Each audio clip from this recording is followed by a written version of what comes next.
lelok dengan tawang yo.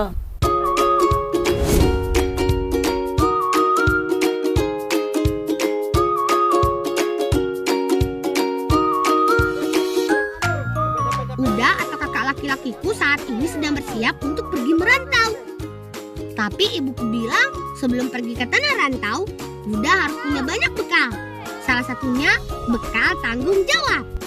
Itu sebabnya sejak beberapa waktu yang lalu, ibu meminta Uda untuk mengurus kebun jeruk ini. Namanya Jesego, singkatan dari jeruk siam Gunung Ome. Teman di rumah mau nyobain? Boleh banget.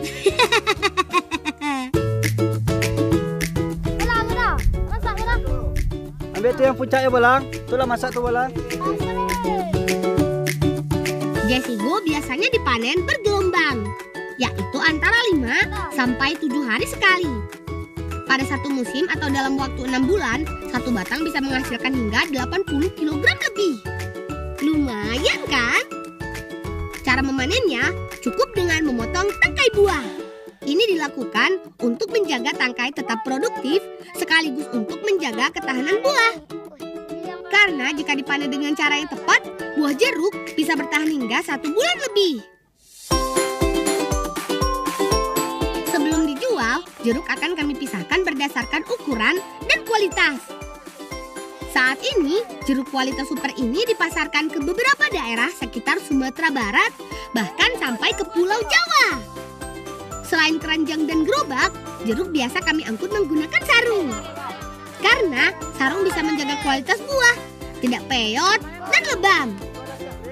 Caranya dengan memikulnya menggunakan bambu. Bang, kau lah banyak ah. Bawa pulang je kawan-kawan lain. Ayo kawan, berangkat!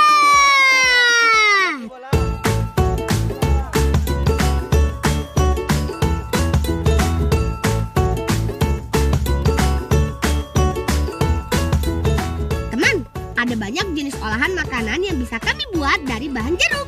Salah satunya adalah bika selai jeruk. Selai jeruk dibuat dengan cara memeras air jeruk segar.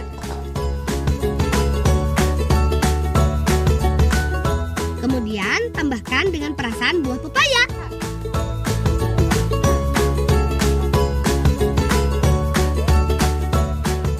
Untuk membuatnya mudah mengental, beri sedikit tepung maizena.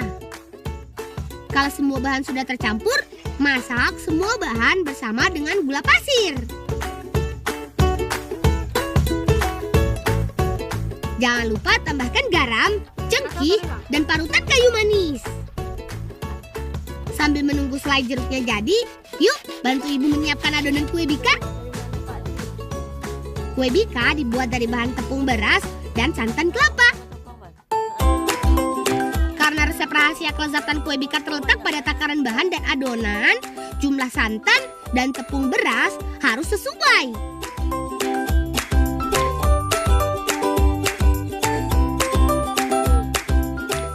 Adonan kue bika dimasak di dalam cetakan berbungkus daun kopi. Selain membuatnya tidak lengket, daun kopi memberi aroma khas.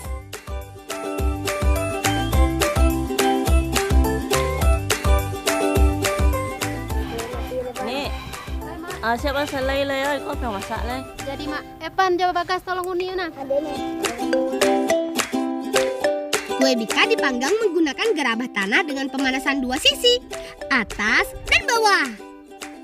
Dengan cara ini, kue akan menjadi lebih cepat matang karena panas yang merata. Wah, beruntung udah datang pada waktu yang tepat. Karena waktu panggang yang cukup lama, kami memerlukan banyak kayu bakar.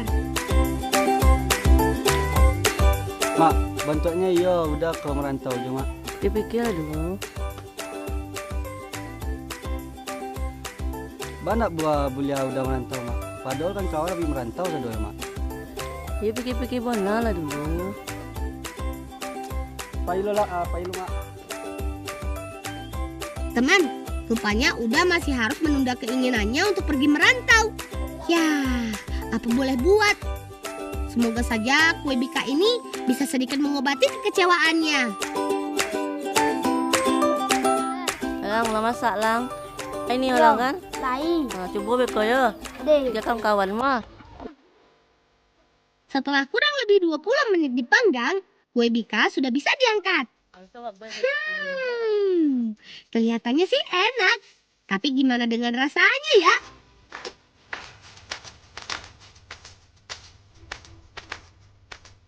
Teman di rumah bisa ikut mencoba ya. Jangan lupa tambahkan selai jeruk. Oles sedikit biar rasanya semakin menggigit. Mantap!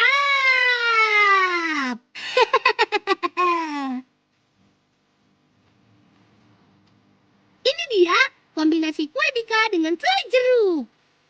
Salah satu kue kesukaan Uda.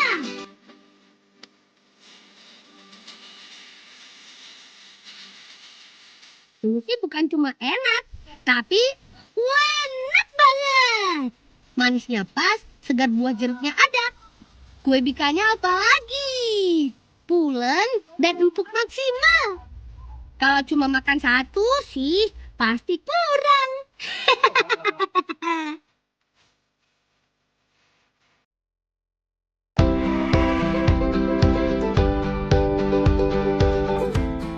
Teman, di sela waktu luang, Uda memang sering sekali meluka, yaitu memasang alat tangkap belut dari bahan ledi. Bentuknya mirip sekali dengan bubu, tapi berbeda ukuran dan target tangkapannya. Jika bubu untuk menangkap ikan, sedangkan luka adalah alat tangkap belut atau yang biasa kami sebut balui. Ambil luka dan potang situ udah pasang lang. Tu banyak besok isi lang. Wah, habis isinya dah. Banyak isinya dah. Banyak isinya, Mak. Tak jarang, luka kami pasang sekaligus mengambil luka lain pada waktu yang bersamaan. Hitung-hitung hemat tenaga. Jadi, sekali mendayung, 2-3 pulau terlampaui. Mantap! Uniknya, dalam satu luka, kami bisa mendapat 2-3 ekor belut.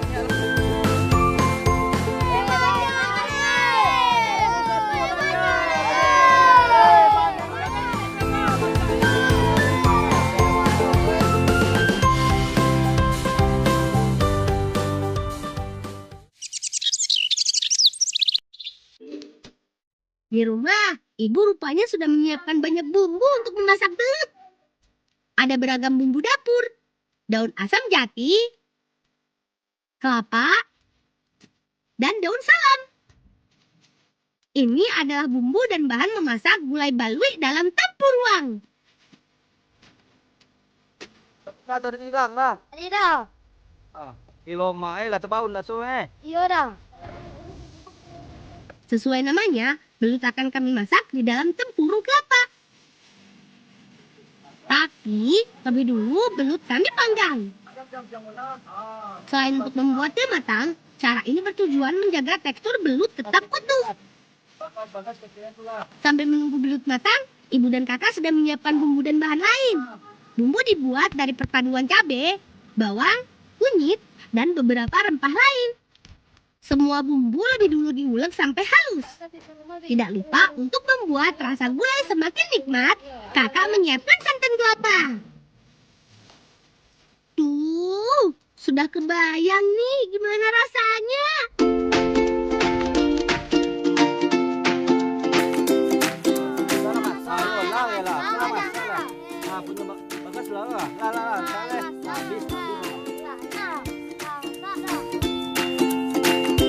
Teman, belut yang sudah matang akan kami potong kecil-kecil. Tak perlu lagi pakai pisau karena teksturnya sudah empuk banget. Boleh masak, Mak. Kau bumbu lah sudah lah, awak masak lagi. Ya deh. Lang, kek lang, dia sama dia lah. Saatnya memasak. Rebus santan, lalu masukkan bumbu halus. Aduk sebentar sampai bumbu larut. Kemudian tambahkan daun salam, serai, dan daun asam jati. Dah, harum lah, Mak. Iya, kau bumbu lah masuk Itu harumnya beko, tambah balui tambah harumnya lah. Baluinya lu lah, Mak. Ngelogak dulu, bawa masuk balui. Setelah kuah santan hampir mendidih, baru deh masukkan belutnya. Tunggu sampai mendidih.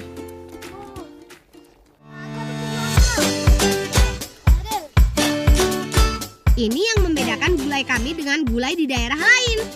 Setelah gulai belut matang, selanjutnya dipindahkan dari kuali ke tempurung kelapa. Lalu panggang kembali sampai mendidih. Cara ini tidak hanya membuat aroma gulai menjadi lebih nikmat, tapi juga semakin gurih. Karena di dalam tempurung masih ada sisa daging kelapa yang larut di dalam kuah gulai.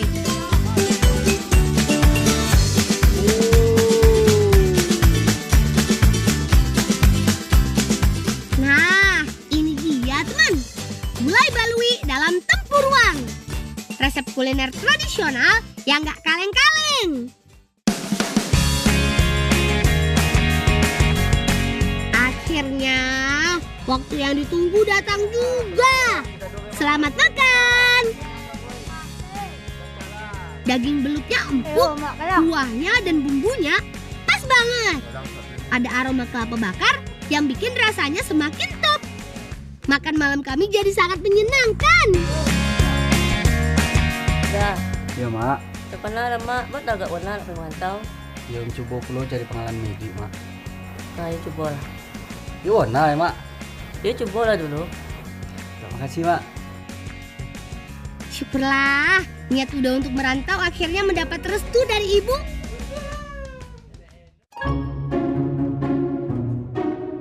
Teman, merantau menjadi tradisi anak laki-laki Minang untuk menjalani kehidupan dan mencari pengalaman di tempat lain. Mak, udah pengen merantau dulu ya mak. Ya, jangan lupa mengaji jus sembahyang ya. Lalu rantau orang ya. Kekaitnya ya. Jadi mak. Kalau lebih boleh pulang lah ya. Jadi mak. Dah, Iko do gondang ketek untuk bokau udah di jalan ya dah. Jadi ini. Oke ada. Jalan. Jalan ya. Kaki malang.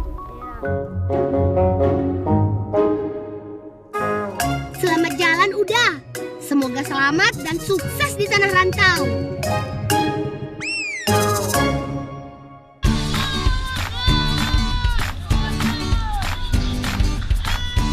Yuhu!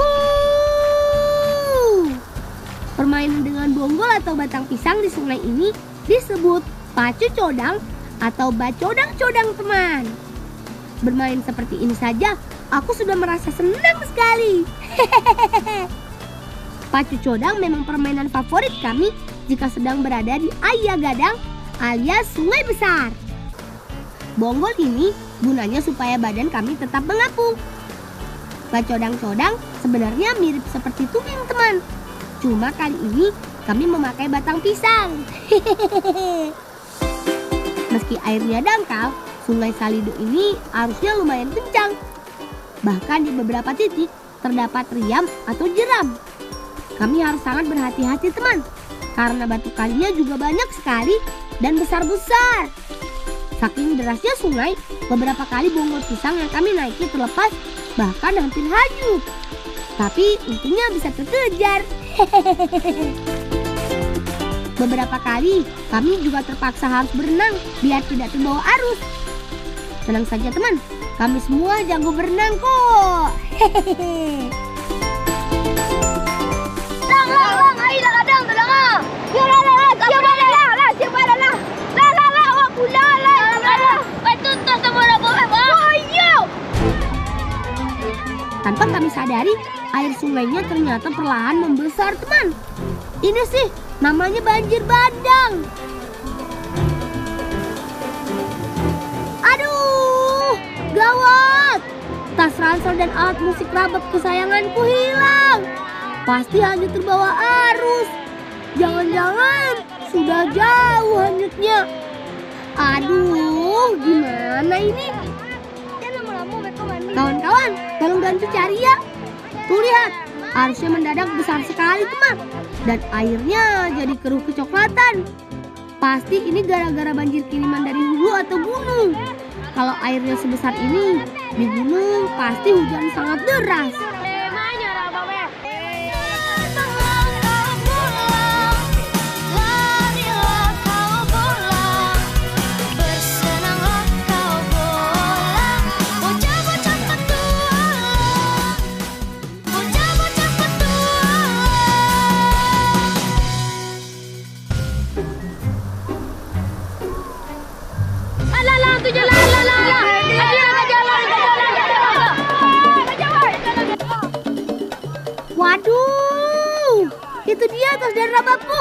Kawan-kawan, ayo kejar! Arusnya sungguh deras sekali.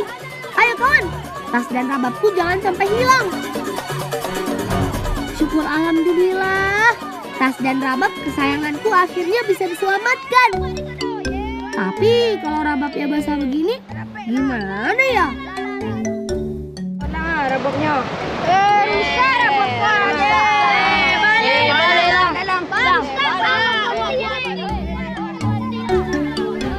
Aku jadi sangat sedih.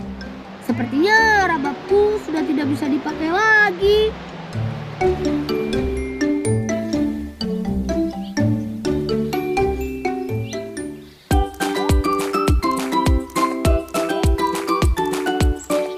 Gara-gara tragedi tadi, hatiku rasanya tidak karuan.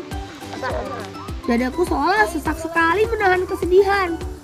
Di tengah hati yang resah, aku harus membantu Uni Cantika terlebih dahulu.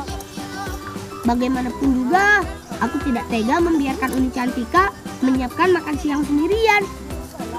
Makan siang ini Uni buat untuk bekal Apa dan Ama alias Paman dan Bibi yang sedang bekerja di kebun. Ya sudah, tidak mengapa. Nama masakannya sendiri adalah Sambalado Uwo, teman. Ciri khas Sambalado Uwo adalah bahan-bahannya seperti cabai merah misalnya mesti direbus dulu. Tujuannya untuk menghilangkan rasa pedas dan aroma langu atau aroma tidak sedap pada cabai. Setelah direbus, cabai diulek seperti biasa. Lang, masukkan ke dalam piring. Kak mau goreng kentri ya kan, Lang? Ya, Kak. Karena cepat sekali matang, goreng terinya sebentar saja. Selain ikan teri, Uni juga menggunakan telur puyuh sebagai lauknya. Urusan mengupas telur puyuh menjadi tugas beta. Lang, tolong ambil agak itu, Lang. Ya, Kak. Selanjutnya, semua bahan dicampurkan dengan sambalado alias sambal cabai merah. Merah menyala sekali ya warnanya, teman. Wih, lama lah deh. Lah jadi bisa, Babe. Oh iya lah jadi. Lah jadi. Ya, Bes, lah jadi bisa deh. Oh iya lah jadi ya. Oh, Kak, di mana sih kau pembuatan rabab, Kak? Oh, lain di desa sebelah, Lang. Emang batu, Lang? Rabab rusak, Kak. Rusak. Ya, Kak. Jadilah tempat Wan nak lah. Iyalah, Kak, tanya. Ya, Kak. Wah, syukurlah. Di desa sebelah rupanya masih ada pembuat rabab. Sehabis mengantar bekal untuk Ama Apa, aku bakal langsung ke sana ah. Kebetulan lokasi bukit kopi milik Ama dan Apa adanya di desa sebelah.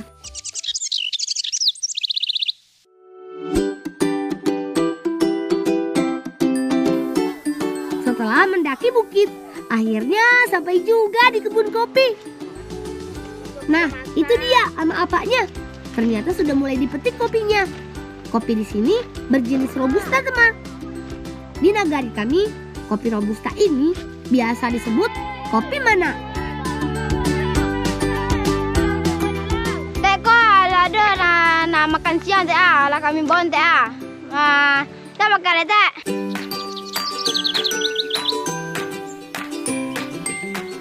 Sajian Sambalado Uwo ini benar-benar membuat air liurku penuh, teman. Sambalado sudah tersaji di piring, berikut nasi hangatnya. Waktunya makan. Bukan cuma warnanya saja yang merah menyala, tapi sensasi pedasnya memang benar-benar pecah, teman. Seolah membakar mulutku. Meski cabai merahnya sudah direbus, rasa pedasnya masih sangat terasa. Jadinya memang cocok sekali jika bercampur dengan ikan teri juga nasi putih hangat. Onde mande, lama bana. Wan, di mana pek perajin rabab kawan? Di mana teh? Baik di mama ada kayak mapak botak tu baik kue tak tunjukkan betul. Makan awak dulu. Ayo lah teh. Iya. Ya sudah kalau gitu. Ama, Apa, Uni, aku dan kawan-kawan mau pamit dulu. Kami mau menyambangi rumah pengrajin rababnya. Ayo kawan, berangkat.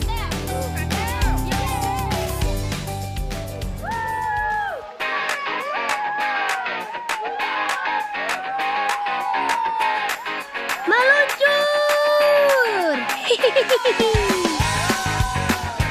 Mumpung berada di atas bukit, Kami mau basi hanyui sebentar.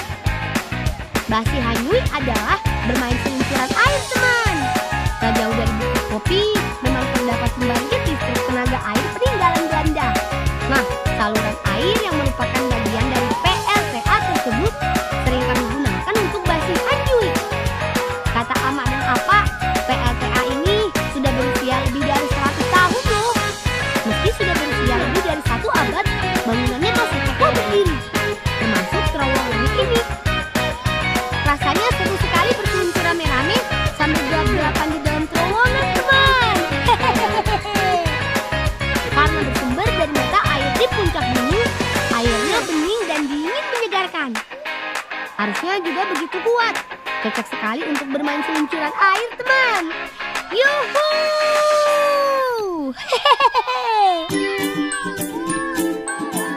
Cukup duduk saja seperti ini, tak perlu alat tambahan apapun. Aku dan kawan-kawan sudah bisa basi hanyui. Saluran airnya sendiri mencapai 3 km, membentang sepanjang puncak bukit hingga pemukiman warga. Meski sangat panjang, tapi dijamin gak bakalan ngebosenin. Soalnya pemandangan alam di sini indah sekali. Selain itu, kita juga bakal melintasi jembatan pelangi.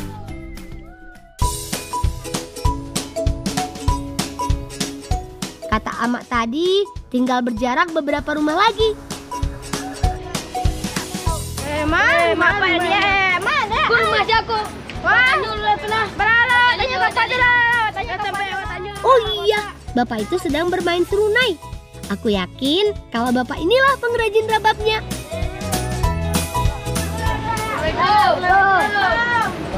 Pak, rumah bapak rusak, Pak.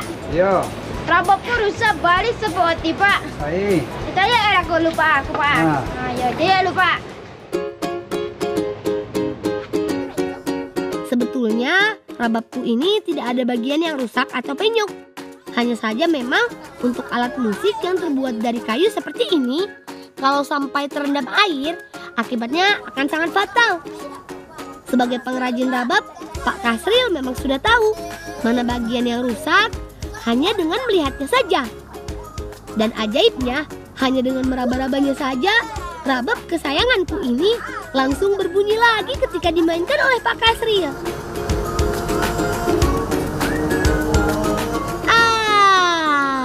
Senangnya, hatiku rasanya lega sekali. Bukan hanya piawai membuat rabab, Pak Kasril juga jago sekali memainkan alat musik khas pesisir selatan ini. Sambil bersenandung yang berisi pesan-pesan kehidupan, jari jemari Pak Kasril dengan lincah memainkan senar-senar rabab. Kami semua benar-benar terhipnotis dengan alunan mendayu-dayu dari rabab. Aku jadi semakin cinta dengan rabab Pasisia ini. Rasanya bangga sekali.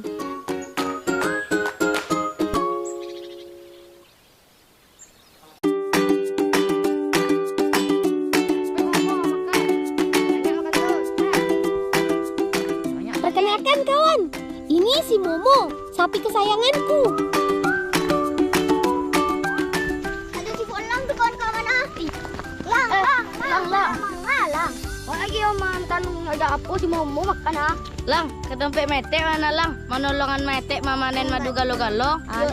Lang. Oke lah. Baik kayak semomo aku dulu ah. Oke, aku tinggal dulu sebentar ya, Mo. Momo, makannya banyak deh. Adam pasti temukan kawasan talo. Deh. Dadah Momo. Dadah Momo.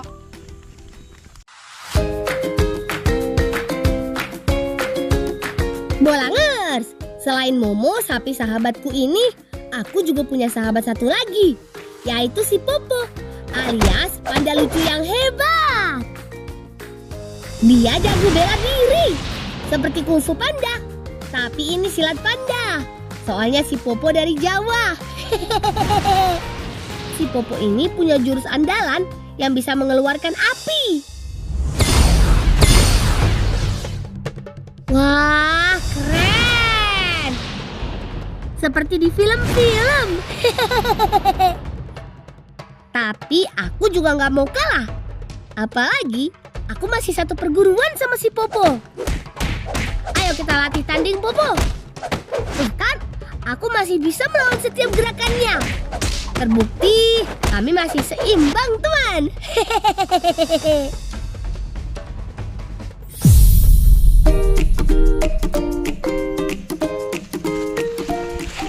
Kalian masih jauh oleh nak? Enggak. Tuh main tek ke kate oleh lah. Yo. Tek, main tek. Ayo Belang, mari ya, kemana lah? Kau panen madu mah, Belang. Saat ini, kami sedang berada di lokasi budidaya madu galo-galo milik pamanku. Teman di rumah, ada yang pernah mencoba jenis madu ini? Madu galo-galo adalah jenis madu yang dihasilkan oleh lebah kelanceng atau lebih dikenal lebah trigona, teman. Oh iya, untuk menghasilkan madu, paman membuat tempat khusus atau koloni yang dipasang di alam terbuka. Setidaknya ada lebih dari 1000 koloni milik paman yang tersebar di sejumlah tempat. Wih, banyak ya. Kata paman, budidaya madu galo-galo harus memperhatikan lokasi, yaitu yang dekat dengan sumber makanan lebahnya, seperti tumbuhan dan bunga. Cara panennya pakai disedot. Nah, madu. Nah, itu cara panennya madu. Lebah menyanyi dah mati. Memang menggigit iya, tapi tidak menyengek. Berbeda dengan madu pada umumnya, madu galo-galo diambil tanpa perlu menghancurkan sarangnya, teman. Bagian sarang yang sudah terisi madu disedot menggunakan alat khusus. Paman nyedot pakai mesin, tidak boleh pakai tangan baru. Setelah itu, madu akan terkumpul. Mate, ikut ambil madunya kok Mate. Iya, kan disilang kok. Langsung kemari selang. Ah, tuh madu nala dipanen. Jadi masuk kemari. Nah, banyak madu tuh. Lama madu galu-galu lang. Tuh iya, nama aja madu mah. Lama ya, sama-sama nih saya. Iyalah. Tapi pastikan selalu hati-hati ya. Lebah ini ukuran tubuhnya sangat kecil, sehingga rentan terjepit oleh tangan dan benda lainnya. Buka dulu. Banyak madu lang. Nah, Banyak lah Mate. mantap lang. Cak Mate, boleh coba Mate madunya? Ah, bugiang. Kalau madu galo-galo bisa dicoba langsung atau. Nah, masuk ke milang. Ah, dah. Minum mang. Mama lah. Rasa madunya enak sekali, teman. Ada rasa manis dan sedikit asam. Madu galo-galo sering dikonsumsi untuk menjaga kesehatan tubuh. Selain itu, madu ini dipercaya dapat menyembuhkan penyakit asam lambung.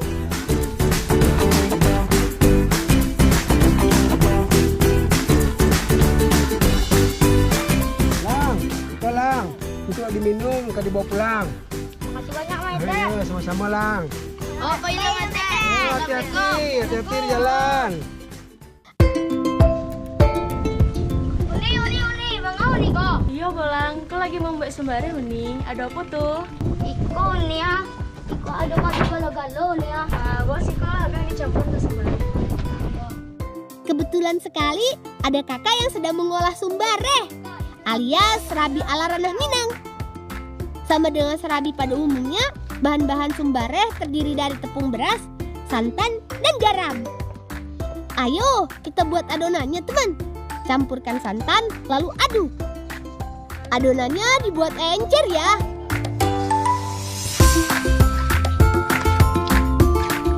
Khalil, tolong masukkan garam tuh. Iya nih.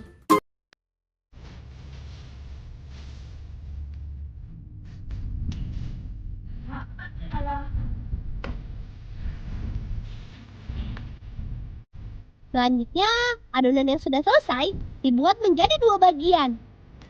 Biar tampilan sumbareh semakin cantik, campur dengan pewarna makanan. Aduk lagi. Biar tambah lama, awak tambahan madu galo-galo tadi. Oh, iya nih.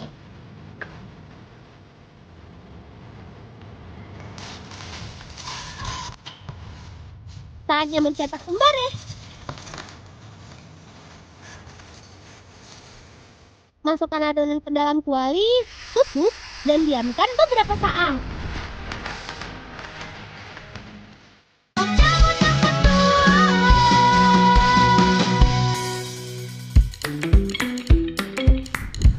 Nih, lambu masalah nih. Indak lang sabantalay. Setelah itu, angkat. Gak cuma jadi kudapan saja. Biasanya sumbareh juga dibuat untuk berbagai acara adat di Pariaman.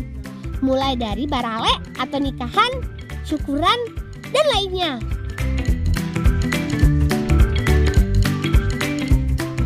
Lama alay. Iya lang. Lama Yo lama yo.